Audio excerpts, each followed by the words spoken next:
বিএনপির ভারপ্রাপ্ত চেয়ারম্যান তারেক রহমান বলেছেন, জাতীয় নির্বাচন নিয়ে প্রধান উপদেষ্টার বক্তব্য ইতিবাচক হলেও কোনো কোনো উপদেষ্টার বিভ্রান্তিমূলক বক্তব্যে জনগণ হতাশ। জাতীয় নির্বাচনের আগে স্থানীয় সরকার নির্বাচন হলে স্বৈরাচারের দোষরা পুনর্বাসিত হবে মন্তব্য করে তিনি বলেন, বিএনপি সেই ফাঁদে পা দেবে না।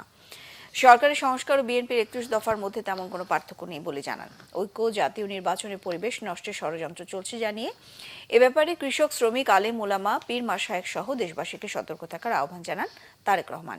বলেন, আইন শৃঙ্খলা পরিস্থিতির উপর সরকার নিয়ন্ত্রণ প্রতিষ্ঠা করতে পারছে না।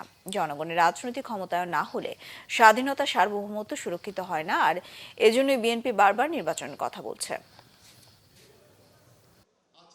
বিভিন্ন সময় জাতীয় নির্বাচন নিয়ে প্রধান উপদেষ্টার বক্তব্য জনমনে ইতিবাচক ধারণা সৃষ্টি করলেও জাতীয় নির্বাচন নিয়ে কোনো কোনো উপদেষ্টার বিভ্রান্তিমূলক বক্তব্য, মন্তব্য স্বাধীনতাপ্রিয় গণতান্ত্রিকামী জনগণের জন্য হতাশার কারণও হয়ে উঠেছে।